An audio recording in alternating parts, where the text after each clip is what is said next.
Good day everyone, I am Marnel Noblesa. In this video, we are going to talk about how wine is made and processed. In this activity, we are going to show you the 5 different steps of making a wine. Let's start.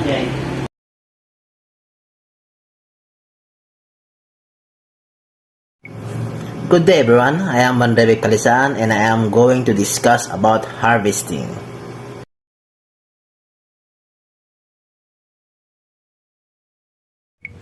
The harvest. Harvesting or picking is certainly the first step in the actual wine making process. Without fruit there will be wine, and no fruit other than grapes can be produced annually a reliable amount of sugar to yield sufficient alcohol to preserve the resulting beverage. Not other fruit other requisite acid, esters, and tannins to make natural stable wine on a consistent basis. For this reason and a host more, most winemakers acknowledge that wine is made in the vineyard. At least figuratively, the process of making fine wine requires that the grapes are harvested at a precise time, preferable when psychologically ripe, a combination of science and old-fashioned. Tasting usually go into determining when to harvest with consultants, winemakers, vineyards, managers, and proprietors, all having their say. Harvesting can be done mechanically or by hand, however many states prefer to hand harvest, as mechanical harvester can often to be taught on the grapes and the vineyard. Once the grape arrive the vineyard, reputable winemakers will sort the grade bunches, cooling out rotten or underripe fruit before crushing. My name is Jan Alexis Ramirez Luga. For the second step of the winemaking process, I'm going to explain how crushing and pressing are done in making wine.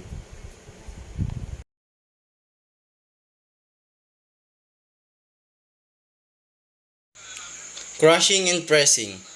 Crushing the whole clusters of fresh ripe grapes is traditionally the next step in the winemaking process. Today, mechanical crushers perform the time-honored tradition of stamping or throttling the grapes into what is commonly referred to as moss. For thousands of years, it was men and women who performed the harvest dance in barrels and presses the vegan grapes use magical transformation from concentrated sunlight and water held together in clusters of fruit to the most healthful and mystical of all beverage wine. As with anything in life, change involves something lost and something gained by using mechanical presses. Much of the romance and ritual has departed this stage of winemaking, but one need not lament too long due to the immense sanitary gain that mechanical pressing brings to wine making. Mechanical pressing has also improved the quality and longevity of wine while reducing the winemaker's need for preservatives.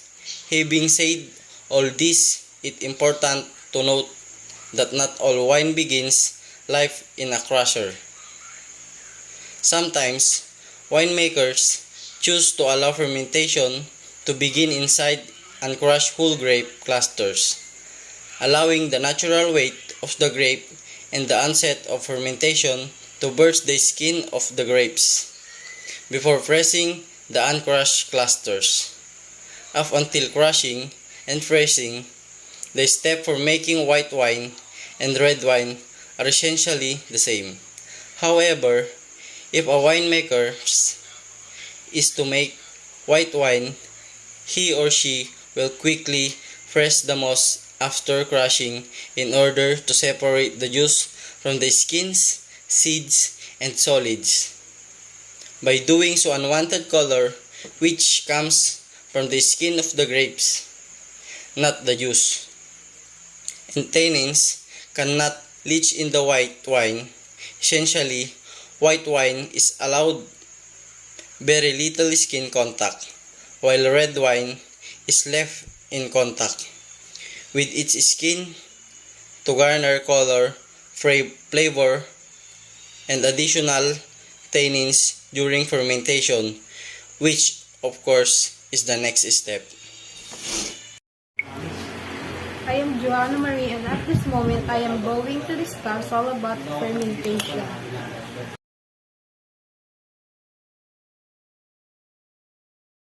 Fermentation. Fermentation is indeed the magic at play in the making of wine.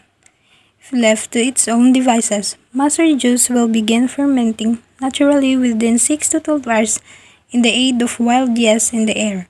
In very clean, well-established wineries and vineyards, this natural fermentation is a welcome phenomenon. However, for a variety of reasons, many winemakers prefer to intervene at this stage by inoculating the natural mass. This means they will kill the wild and sometimes unpredictable natural yeast and then introduce a strain of yeast of personal choosing in order to more readily predict the end result. Regardless of the chosen path, once fermentation begins, it normally continues until all of the sugar is converted to alcohol and a dry wine is produced. Fermentation can require anywhere from the days to a month or more. The resulting level of alcohol in a wine will vary from one locale to the next due to the total sugar content of the mass. An alcohol level of 10% in cool climates versus a high of 15% in warmer areas is considered normal. Sweet wine is produced when the fermentation process stops before all of the sugar has been converted into alcohol.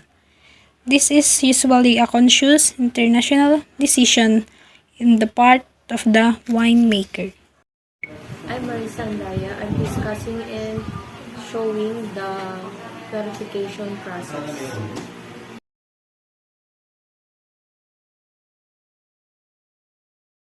Clarification. Once fermentation is completed, the clarification process begins. Winemakers have the option of racking or siphoning their wines from one tank or barrel to the next in the hope of leaving the precipitates and solids called pomace in the bottom of the fermenting tank. Filtering and fining may also be done at this stage. Filtration can be done with everything from a coarse filter that catches only large solids to a sterile filter pad that strips wine of all life. Fining occurs when substances are added to a wine to clarify them. Often, winemakers will add egg whites, clay, or other compounds to wine that will help precipitate dead yeast cells and other solids out of a wine. These substances adhere to the unwanted solids and force them to the bottom of the tank. The clarified wine is then racked into another vessel where it is ready for bottling or further aging. Good day everyone, I am Marnel Nobleza, and for this last clip, I am going to show you the process of aging and bottling a wine.